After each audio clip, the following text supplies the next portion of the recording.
Basi sawa, tukizidi kuendelea mbele na tamthilia yetu pendwa kabisa, tamthilia inayofahamika kwa jina la Binti Yangu.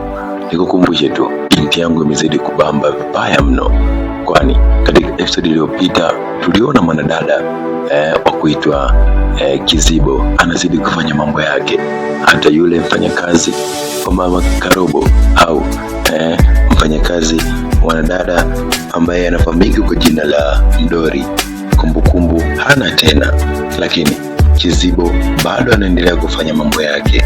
Lakini kitu cha ajabu ambacho leo ameweza kukifanya, basi ameweza kumuondoa kumbukumbu mwanamama au mwanadada wa kuitwa Mdori. Nikukumbushe tu kitu ambacho kimejiri katika episode ambayo tunakwenda kukuachilia kwa leo. Nikwambie tu usiweze kusahau kugusa neno ambalo limeandikwa subscribe hapo chini, lakini uendelee kutusupport kama ni mara yako ya kwanza kugusa neno ambalo limeandikwa subscribe. Lakini pia tunaomba radhi kwa kuchelewesha tamthilia yetu pendwa kabisa kutokana na masuala mazima ya kiufundi, lakini pia kutokana na mfungo wa Kwaresma, lakini pia na Idi unatuia vigumu kuandaa kazi mara kwa mara, lakini tutazidi kujitahidi ili mradi tusiweze kuchelewesha kazi hata siku nyingine. Sasa tamthilia yetu inaendelea mbele. Nikukumbushe tu katika episode 2 iliyopita, mara ya kwanza tulimuona sasa mwanadada wa kuitwa Kizibo yupo na Mdori. Mdori anamwambia Kizibo, anamwambia Mdori, wewe kichaa ndugu yako. Ikabidi sasa mwanadada wa kuitwa Mdori aanze kushangaa. Baada ya kushangaa, tutamsilia iliishia hapo, lakini tamthilia leo inaendelea ikimuonyesha sasa mwanadada kuitwa Mdori ambaye ni mke wa Baba Karobo. Anasema, wewe kumbe umekaa siku zote hapa nyumbani unatuigizia. Lazima nifanye kazi na wewe, lazima useme ulikuja kufanya nini. Hiyo ni kauli ya mwanadada wa kuitwa Mdori. Anamuuliza huyu mwanadada wa kuitwa Kizibo, yani mdogo wa Baba Karobo. Lakini sasa baada ya mwanadada wa kuitwa Kizibo kuendelea kuzuga, kuonekana kama bado anaendelea na hali yake ya ukichaa, basi mwanadada wa kuitwa Mdori akamnasa kibao kimoja kizito sana. Baada ya hapo, basi mwanadada akaanza kuongea vizuri tu, akaanza kusema kwamba sasa naona wewe umeanza kunipanda kichwani. Yani anamwambia wifi yake hivyo, anasema umenipanda kichwani, naona umeshagundua kila kitu. Sasa wewe nitakufanya kitu ambacho utaweza kusahau. Kitu ambacho ameweza kumfanya mwanadada kuitwa Mdori hawezi amini, yani anampoteza kumbukumbu. Yani akampiga kombola moja zito sana, kama lile kombola alilompiga mwanadada yule ambaye ni mfanyakazi wa ndani wa Baba Karobo. Kwa hiyo Mama Karobo anapigwa kombola lile kama alilopigwa yule mfanyakazi wao. Kuna kitu cha kujifunza hapa. Anakwambia zimu ilikujualo alikuli likakwisha, lakini ile zimu ilikujualo mwanadada kuitwa Mdori inammaliza kabisa. Sasa tunaona mwanadada kuitwa Mdori pamoja na ujauzito wake, tumbo lake kubwa hivyo, anapitia bado mateso kwenye nyumba ya mume wake. Mwanadada Mdori baada ya kupiga kombola zito sana la kupoteza kumbukumbu, akalala usingizi mzito sana bila kujitambua. Hata alipokuja Baba Karobo bado tunaona Mdori amefurahi, anaenjoy, anacheka, lakini kumbuka Mdori kumbukumbu hana. Yani kumbukumbu za Mdori ambaye mke wa Baba Karobo zinaongozwa na mwanadada kuitwa Kizibo. Sasa leo ni leo. Upande wa pili, ninaozungumzia upande wa pili ni upande ule wa mwanadada ambaye anafahamika kwa jina au mtoto ambaye anafahamika kwa jina la Kisoda. Leo Kisoda yuko na kamati yake, kamati ya utetezi. Hii ile ya watu watatu inaitwa kamati ya mtakafujo, yani inaongozwa na mwanadada wa kuitwa Roy na Sonia. Lakini hii kamati inaitwa kamati ya uokoaji, masenali wenyewe. Sasa masenali hawa wakiongozwa na mwanadada ambaye anafahamika kwa jina la Kisoda. Kisoda anasema, mkuru, tumekuja. Yani hawa wanaamini katika nguvu za giza, lakini nguvu zao za giza sio nguvu za kuweza kuzuru watu, yani ni nguvu za kuwasaidia watu.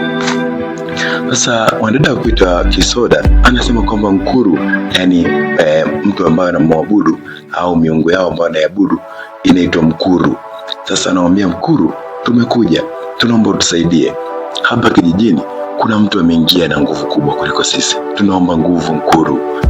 Sasa Mkuru ambaye ni miungu mtu, ambaye huyo Mungu wao ni kama mti, wanaabudu mti, akawaambia, nyie mna nguvu hapo mlipo, lakini kitu ambacho kinawashinda, yule jamaa ana nguvu kuliko nyie. Wanamzungumzia nani? Wanamzungumzia Kisibo, kwamba Kisibo ana nguvu kuliko hao watu watatu. Lakini Mkuru akashauri jambo, akasema kwamba ukitaka kuweza, basi unganeni wote watatu ili muweze kuwa na nguvu kubwa. Sasa wakaungana, wakampa nguvu zote mtoto kuitwa Kisoda. Kwa hiyo Kisoda ana nguvu kubwa kumzidi hata Kisibo. Unajua itakuwaje? Sasa huku tumeona kabisa Baba Karobo hajagundua chochote kile kuhusiana na mke wake, kusema kwamba mke wake ameweza kupoteza kumbukumbu. Baba Karobo hajui chochote kile. Ndio maana anakuambia, basi ukiamua kumwabudu Mungu, basi muamini kweli kweli. Lakini ukiamua kuabudu miungu au shetani, muabudu kweli kweli, usio vuguvugu, kwa sababu ukiwa vuguvugu utateseka sana. Sasa Baba Karobo ni vuguvugu, yani anaamini uchawi, anaamini kuwa Mungu pia yupo.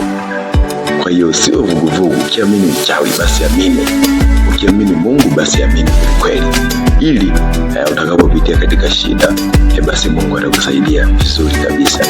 Sasa Baba Karobo anateseka, lakini bado anashindwa kugundua nani ambaye anazuru familia yake. Sasa leo Baba Karobo, Mungu si Asumani, amemleta mke wake katika nyumba ambayo amekwenda kununua mpya. Amenunua Baba Karobo nyumba mpya tofauti na ile ambayo anaishi. Baba Karobo leo amekuja kumleta mke wake ili aweze kuenjoy, aendelee kufahamu mazingira. Sasa Baba Karobo anajisifu, anasema, mke wangu, nategemea tuongeze mtoto watatu. Kwa hiyo ile nyumba ambayo tunakaa ni ndogo sana. Kwa hiyo nimekuleta huko nyumba nyingine ambayo tumemaliza kukabidhiana masuala ya kununua. Hivyo siku tutahamia, sio muda. Naomba mke wangu endelea kunivumilia. Aisee. Mama Karobo alifurahi sana baada ya kuona hivyo. Alifurahi sana, mume wangu, nashukuru sana aisee. Kweli tutakuwa tuna familia kubwa. Kwa hiyo hii nyumba itatufaa. Lakini mara ghafla anaongea, mlango unagongwa, yani getini kuna gongwa mlango. Baba Karobo anajiuliza, sasa mbona hapa ni nyumba mpya, lakini pia watu hawafahamu ni nani ambaye anagonga mlango. Baada ya kwenda sasa, akakutana na mtoto ambaye anafahamika kwa jina la Kisoda. Kisoda amekuja kwa mission maalum ya kuweza kumsaidia mwanamama kuitwa Mama Joani au Mama Karobo, wengine wanapenda kumuita Mdori. Sasa Kisoda amekuja, ana nguvu za kutosha kweli kweli. Baada ya kuja Kisoda akaenda kumkimbilia Mdori. Alivyoenda kumkimbilia Mdori akamsukuma mbali kabisa. Kisoda alikuwa na udogo wake wote huo, akadondoka chini. Baada ya kudondoka chini, kila mtu akabaki anatamaki, shida ni nini? Mbona unamsukuma Kisoda? Sasa ukitaka kugundua kwamba Mama Karobo au Mdori hana kumbukumbu, cheki mambo anayoongea. Anaanza kumwambia, wewe mbona unanikimbilia, unataka kunikumbatia, unanijua mimi ni nani? Pumbavu kabisa wewe, toka hapa. Baba Karobo anashangaa, anasema, nini unamfanyia hivi mtoto? Hujui kama huyu ni mtoto mdogo? Huyu si Mdori, huyu si Kisoda, mbona unamsukuma hivyo? Mama Karobo hata bado kumbukumbu haijarudi, anamwambia, simfahamu mimi huyo, naomba mtoe mbali, na sitaki watoto tena kwenye nyumba mpya, mnaanza kuleta watoto, sitaki kabisa. Anaongea maneno mengi sana, lakini mwanadada au mtoto huyu wa kuitwa Kisoda ameshagundua ni kitu gani ambacho kipo nyuma ya mwanadada ambaye anafahamika kwa jina la Mdori. sababu hadi sasa hizo akili sio za Mdori, ni akili za Kizibo, kwa sababu utakumbuka Kizibo amechukua kumbukumbu za Mdori. Sasa ni kipi ambacho kitatokea katika episode inayokuja, kwa sababu kwa sasa Mdori hamtambui mtu yoyote yule, hamtambui kwa huyu ni msaada wao, huyu ndiye ambaye aliwapigania katika tabu, katika mitego yale ya adui, aliwapigania sana mtoto kuitwa Kisoda.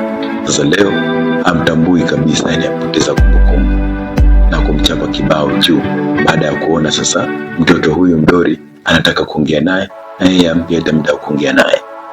Sasa kipi ambacho kitafuata katika episode inayokuja? Mimi nataka Classic the baddest man. Hadi wakati mwingine, bye bye.